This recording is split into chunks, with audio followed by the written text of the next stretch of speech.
Welcome back on my YouTube channel hashtag study with फांडव। So I hope कि आप लोग अच्छे होंगे। एंड आज हम लोग नाइन्थ क्लास का फर्स्ट चैप्टर का पार्ट नंबर 5 पढ़ेंगे। तो इससे पहले 4 पार्ट पढ़ लिए हैं हम लोग ने, जिसमें हम लोग ने फर्स्ट पार्ट में पढ़ा था फ्रांसीसी क्रांति का, कि घटना और प्रक्रिया कैसे कैसे 18वीं सदी के उत्तरार्ध में फ्रांसीसी समाज किस तरह से डेवलप करते गया, किस तरह से चेंज होते गया। उसके बाद पढ़ते क्रांति की शुरुआत, उसके बाद पढ़ते फ्रांस में राजतंत्र का उन्मूलन एवं गणतंत्र की स्थापना। और फोर्थ में हम लोग पढ़े थे कि महिलाओं के लिए भी कुछ अगर क्रांति हुई है, अगर नहीं हुई होगी तो वो तो मैंने पढ़ा दिया आपको। अगर आप नए हो हमारे चैनल पे तो आपको डिस्क्रिप्शन बॉक्स में मैं दे दूंगा, आप देख सकते हैं। डिस्क्रिप्शन बॉक्स में फर्स्ट चैप्टर का 4 पार्ट तक मैंने कंप्लीट कर रखा है और आज 5वां पार्ट है। और बता दें कि हमारा एक जीके जीएस ग्रुप चलता है, व्हाट्सएप ग्रुप। अगर आप ज्वाइन करना चाहते हैं तो इस डिस्क्रिप्शन बॉक्स में हम लिंक दे देंगे। अभी 15 दिन में कम से कम 1000 क्वेश्चन प्लस डिस्कशन हो चुके हैं। तो आप भी आइए, और टाइम के अकॉर्डिंग आपको आना पड़ेगा। हर एक सब्जेक्ट का टाइम फिक्स कर दिया गया है, हाफ घंटा, और कब क्या है वो डिस्क्रिप्शन बॉक्स में सब सारा उसमें नोट होगा। ठीक है। अगर आप 9th क्लास के हैं तो हमारे व्हाट्सएप ग्रुप 9th क्लास में भी ज्वाइन कर सकते हैं आप। तो चलते हैं, स्टार्ट करते हैं। दास प्रथा का उन्मूलन। उन्मूलन का मतलब क्या होता है? उन्मूलन का एक सिंपल मीनिंग हम आपको बता देते हैं कि समाप्ति। उन्मूलन का मतलब होता है समाप्ति। तो दास प्रथा का उन्मूलन यानी कहने मतलब दास प्रथा का समाप्ति कब, कैसे, किस तरह से हुआ, दास प्रथा क्या था, क्या चल रही थी वो दास प्रथा फ्रांसीसी क्रांति के समय, क्या ये कहानी क्या है दास प्रथा की। तो चलते हैं, स्टार्ट करते हैं हम लोग कि किस तरह दास प्रथा का उन्मूलन हुआ, समाप्ति हुआ फ्रांस में, वो देखेंगे। ठीक है। तो फर्स्ट लाइन है आपका, दास प्रथा का उन्मूलन जैकोबिन शासन के क्रांतिकारी सुधारों में से एक था। तो आपको पता है कि मैंने जैसे कि पढ़ाया था आपको, पार्ट 3 में पढ़ाया था, मे बी आप देख लेना। जैकोबिन क्लब के बारे में क्या था। जैकोबिन क्लब, जैकोबिन क्लब क्या था कि वहाँ पे एक जगह था जहाँ पे राजनीतिक लोग जो है राजनीतिक अड्डे बनाए हुए थे, जमा कर रखे थे, और वहाँ पे सरकार की नीति और अपनी कार्य योजना पर चर्चा करते थे। ठीक है। तो मैं पार्ट 3 में अच्छे से बता रखा हूँ जैकोबिन क्लब के बारे में। ठीक है। कॉन्वेंट ऑफ सेंट जैकब के नाम से इसको रखा गया था। इस क्लब में जो है बहुत सारे कम समृद्ध वाले लोग यहाँ पे आके इकट्ठा होते थे। सरकार की नीति क्या है, अपनी कार्य योजना क्या होनी चाहिए, किस तरह से, मतलब एक कह सकते हो कि जनता के फेवर में बात करने के यहाँ पे लोग, क्योंकि यहाँ पे कम समृद्ध वाले लोग थे। तो बिल्कुल ये तात्पर्य है कि सरकार सरकार से उत्पीड़न इनको मिलता था, कर भी देना पड़ता था, बहुत सारी चीज़ मैंने पढ़ा रखा है आपको। तो इसके नेता थे मैक्सिमिलियन रॉबेस्पियर, ये भी बताया था। बाद में ये सरकार इनकी सत्ता में आ जाते हैं मैक्सिमिलियन रॉबेस्पियर। आपको ये सारा कुछ मैं बता दिया हूँ, तो आप थर्ड पार्ट में आप देख लोगे। ठीक है। चलते हैं नेक्स्ट, स्टार्ट करते हैं कि दास प्रथा का शुरुआत क्यों हुआ। क्या रीजन था जो दास प्रथा को अपनाना पड़ा? क्या रीजन हुआ कि लोग को एक दूसरे से दासियों को एक दूसरे बेचना पड़ा? क्या रीजन था उसको हम देखते हैं। इसका प्रमुख रीजन था कि बागानों में श्रमिकों की कमी को दूर करने के लिए। तो बागान का मतलब आप फल फूल वाले बागान मत समझ लेना, बहुत बड़ा बड़ा क्षेत्र था जहाँ पे चीनी, चाय पत्ती, तंबाकू, इन सभी चीज़ों का उत्पादन किया जाता था। तो वहाँ पे श्रमिकों की कमी हो रही थी, तो उसको दूर करने के लिए लोग को एक दूसरे से दूसरे जगह, एक जगह से दूसरे जगह ले जाया करते थे, उनको दासियाँ बनाकर, उनको खरीद कर। तो देखेंगे वो भी प्रोसेस हम लोग देखेंगे, कहाँ से कहाँ ले जाते थे, किन से खरीदते थे, किन से बेचते थे, फिर क्या होता था बेचने के बाद, वो सब कुछ हम लोग देखेंगे। ठीक है। चलते हैं आगे कि सस्ते श्रम की उपलब्धता के लिए दास प्रथा की शुरुआत की गई थी। एंड सेकेंड थिंग कि यूरोपीय बाजारों में चीनी, कॉफी और नील की मांग की आपूर्ति के लिए। आपको यहाँ से अब कंसेप्ट वाइज समझना पड़ेगा कि क्या यूरोप में चीनी का, कॉफी का, नील का, ये सब का उत्पादन होता था? नहीं, यूरोप में नहीं होता था, ये कहीं और होता था। मैं क्लियर करूंगा आपको।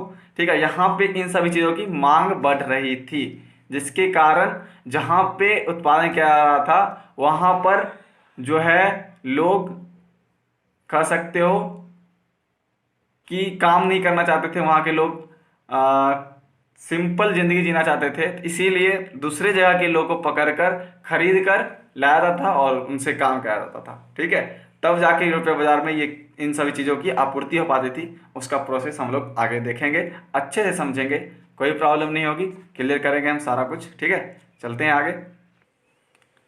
नेक्स्ट पॉइंट है कि दास प्रथा 17वीं शताब्दी में यूरोप, अफ्रीका और अमेरिका के बीच त्रिकोणीय दास व्यापार द्वारा पूरा किया गया। अब देखो, मान लो यहाँ पे यूरोप है, आपको पता होगा, ठीक है, नीचे में अफ्रीका है और इधर अमेरिका है, उत्तरी अमेरिका। इन तीनों के बीच ये चलता था, क्या चलता था, ये दास व्यापार प्रथा, और इनसे पूरा होती थी यूरोप वासियों की जो चीनी, कॉफ़ी और नील की डिमांड थी, उस तरह। तो देखेंगे किस तरह, कहाँ से लोग जाते थे, कौन ले आया करता था, वो भी हम लोग आगे देखेंगे। तो नेक्स्ट पेज करते हैं। बोर्दे और नांते ये दो बंदरगाह हैं जो यूरोप के फ्रांस में है, ठीक है। और ये जो है अफ्रीका तट पे जाती थी जहाज लेकर। अब देखो, जरूरत था, मान लो एक मिनट, कि ये यूरोप है, आपको यहाँ से अच्छे से समझना है, डायग्राम से पूरी तरह से क्लियर हो जाएगा। मैंने आपकी बुक को 3 से 4 बार पढ़ा है, फिर मुझे क्लियर हुआ था। ये मान लो यूरोप है, ओके, एंड इसके नीचे अफ्रीका है, आपको पता ही होगा, और इधर नॉर्थ अमेरिका है, एन लिख देता हूँ। अब देखो, इन तीनों के बीच ये दास व्यापार चलता था। अब क्या होता था कि यूरोप में कॉफ़ी, चीनी, तंबाकू, ये सब चीज़ का डिमांड बढ़ने लगा, और यहाँ के लोग काम करना नहीं चाहते थे। तो ये क्या किए, क्योंकि यहाँ के लोग अमीर होते थे, सिंपल ज़िंदगी जीना चाहते थे, कहीं खेत में, कहीं बाहर काम करना नहीं चाहते थे, दूसरे लोगों से काम करवाते थे। तो ये क्या करते थे, यूरोपवासी, जो यूरोप के मालिक थे, जो, अब देखिए क्या हुआ कि ये जो नॉर्थ अमेरिका है, यहाँ पे कोरिबियाई ये जगह का नाम है। यहाँ पे दो आपूर्तिकर्ता थे जो यूरोप और अफ्रीका को इन सभी चीज़ों की आपूर्ति को पूरा करते थे। उनका नाम था, एक का नाम था आपको मार्टिनिक, ओके, 3 थे यहाँ पे, एक का नाम था गोडेलॉप, एक का नाम था सैन डोमिंगो, आपके बुक में दिया हुआ है, ठीक है। और ये तीनों मिलकर यूरोप की और अफ्रीका की जो आपूर्ति है उसको पूरा करते थे। तंबाकू हो, नील हो, चीनी हो, कॉफ़ी हो, इन सभी चीज़ों की आपूर्ति को पूरा करते थे। तो क्या होता था कि इनको ज़रूरत था, यहाँ पे आपको मैंने बताया था कि कैरेबियाई, आपको पहले लिख देता हूँ, कैरेबियाई, यहाँ पे चीनी और सब कुछ का यहाँ पे उत्पादन होता था। तो यहाँ लोग नहीं थे काम करने वाले। अब ये यूरोप वाले को क्या होता था कि यहाँ पे अब उत्पादन नहीं होता है, तो ये तीनों मिलके थोड़ी ना खुद उत्पादन करेंगे, अगर श्रमिक नहीं होंगे तो कैसे करेंगे। तो यहाँ उत्पादन की कमी आ गई थी, तो इन्होंने डिमांड किया था यूरोप से कि यहाँ पे श्रमिकों की कमी है, तो अगर आप हमें श्रमिक पूरा करेंगे, उपलब्ध कराएंगे, इन दोनों से बोला गया था, तो हम क्या करेंगे, आपकी आपूर्ति को हम पूरा कर पाएंगे जो आपके देश में मांग बढ़ रही है। तो इन्होंने क्या करा कि अपनी एक जहाज़ स्टार्ट करी, ठीक है, और ये चले गए अफ्रीका तट पे। कहाँ चले गए, ये आ गए अफ्रीका तट पे जहाज़ लेकर, और अफ्रीका तट पे आकर इन्होंने क्या करा, दास को खरीदा। और किन से खरीदा, स्थानीय सरदार से खरीदा था, क्योंकि आपको पता होगा कि पुराने समय में दास और दासियां बेची जाते थे, पैसे भी बेचे जाते थे। लोग दास और दासियों को राजा, सरदार और बहुत सारे अच्छे अच्छे पर्सनालिटी को गिफ्ट करते थे, एक उपहार के रूप में दास को दिया जाता, दास और दासियों को। और ये दास और दासियाँ क्या काम करती थी, उनके सरदार के, राजा के घर में काम करते थे, डांस करते थे, और बड़े बड़े लोगों पे ध्यान रखते थे, क्या करते हैं नहीं करते हैं।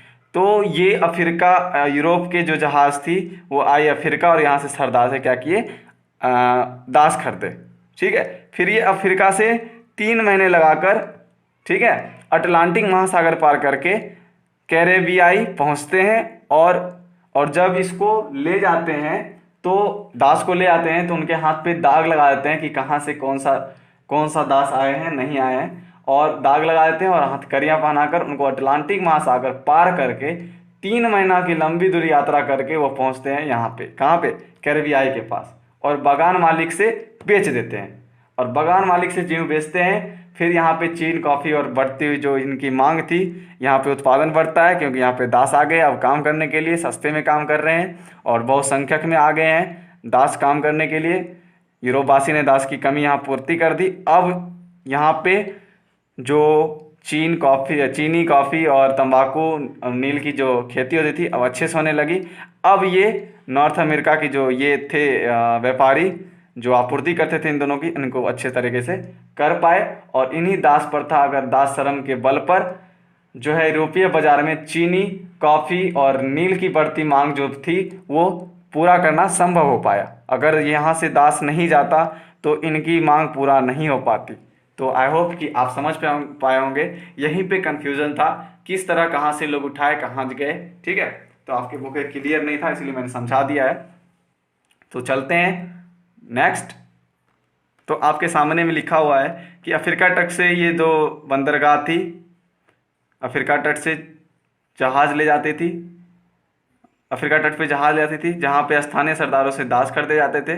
फिर जहाज़ से अटलांटिक महासागर पार कैरेबियाई देश है, जगह का नाम मैंने बताया था नॉर्थ अमेरिका में, वहाँ जाकर बगान मालिक से बेच देते थे। और इनके बेचने के बाद यूरोप के बाज़ारों में जो मांग बढ़ रही थी उसको पूरा कर पाना संभव हो पाया।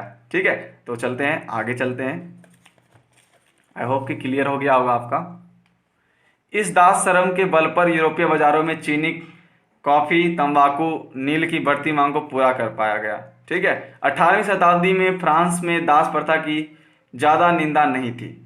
ओके, क्यों नहीं थी? लोग को निंदा करना चाहिए कि आप किसी को बेच रहे हो, खरीद रहे हो, उनसे कम पैसे में काम करवा रहे हो, वो भी इंसान है, उनका भी राइट्स होना चाहिए। अगर आप ऐसे ज़िंदगी जी रहे हो अच्छी ज़िंदगी तो उनको भी जीने का हक होना चाहिए। लेकिन दास प्रथा का ज़्यादा निंदा 18वीं शताब्दी की शुरुआत में फ्रांस में नहीं थी, क्योंकि फ्रांस का है यूरोप कंटिनेंट में। क्यों नहीं थी? क्यों? नेशनल असेंबली था उस समय, आपको पता होगा। और दास प्रथा पर निर्भर व्यापारी, अगर मान लो कि नेशनल असेंबली इसके विरुद्ध आवाज़ उठाती तो इनसे क्या होता है कि जो दास प्रथा पर निर्भर व्यापारी थे वो विरोध करना शुरू कर देते और कोई भी कानून पारित नहीं किया। इसीलिए किसने? नेशनल असेंबली ने, क्योंकि जो दास प्रथा पर निर्भर व्यापारी थे वो उनका विरोध करना शुरू कर देते। इसीलिए इन्होंने कोई भी कानून दास प्रथा पे लागू या पारित नहीं किया था। तो ये रीज़न था कि दास प्रथा पे क्यों नहीं आवाज़ उठाया जा रहा था। सरकार नहीं चाहती थी कि हमारी सरकार गिरे, हमारी सत्ता छीनी जाए। तो नेक्स्ट चलते हैं। अंततः क्या हुआ? 1794 है ये, 11 मत पढ़ना। 1794 में कन्वेंशन ने दासों की मुक्ति के लिए एक कानून बनाया। कन्वेंशन की जो सरकार थी तब उन्होंने, लास्ट की बात हो रही है 18वीं शताब्दी की लास्ट में, दासों की मुक्ति के लिए एक कानून बना। लेकिन क्या हुआ कि 1804 में, जब 1794 में तो बन गई थी कानून, कुछ हद तक 10 साल तक ऐसा नियम भी रहा। 10 साल के बाद 1804 के आसपास नेपोलियन बोनापार्ट शासक बनते हैं, उन्होंने दास प्रथा के पुनः शुरुआत कर देते हैं। तो आपको क्वेश्चन पूछ सकता है नेपोलियन बोनापार्ट ने कब से पुनः दास प्रथा स्टार्ट की? तो 1804 ईस्वी में। अफ्रीका के सहारा रेगिस्तान, आपको पता होगा कि सबसे बड़ा रेगिस्तान कहाँ है? सहारा रेगिस्तान है, वो अफ्रीका में है। उसके दक्षिण एरिया में जो है निग्रो, ठीक है, ये लिखा हुआ है निग्रो। क्या लिखा हुआ है? निग्रो। निग्रो जनजाति रहते थे, एक जनजाति का नाम था निग्रो। ठीक है, जिसे क्या किया जाता था? गुलाम बनाया जाता था और बगान मालिक को अपने हित साधने के लिए इनको गुलाम बनाने की आज़ादी दे रखे थे कि अगर आपको बगान से कुछ उपजाना है तो आप निग्रो जनजाति को गुलाम बनाकर खेती या बाड़ी करवा सकते हैं। ठीक है, किन्होंने ऑर्डर दिया? ये नेपोलियन बोनापार्ट ने। लेकिन क्या हुआ? अंततः 1848 ईस्वी में फ्रांस में दास प्रथा का उन्मूलन यानी समाप्ति होती है। तो इसके बीच में कुछ प्रोसेस हुआ होगा, कांड हुआ होगा, लेकिन वो आपके बुक में नहीं है। तो यहीं पे आपका चैप्टर खत्म होता है ये। और आपका आई थिंक एक पार्ट और रह गया है, मे बी, हाँ एक पार्ट और रह गया है, क्रांति और रोजाना की जिंदगी। इसके बारे में एक पार्ट और लाऊंगा वीडियो और आपका फर्स्ट चैप्टर खत्म हो जाएगा। बहुत लंबा चैप्टर था। तो फिर सेकंड स्टार्ट करेंगे हम। अभी हिस्ट्री पे ज़्यादा फोकस करेंगे क्योंकि ज्योग्राफी आपका खत्म हो गया है। पॉलिटिकल साइंस हाफ 3 चैप्टर हो गए, 3 चैप्टर बचे हुए हैं और हिस्ट्री थोड़ा पीछे है, तो मैं इसको ख़त्म करने की कोशिश करूँगा।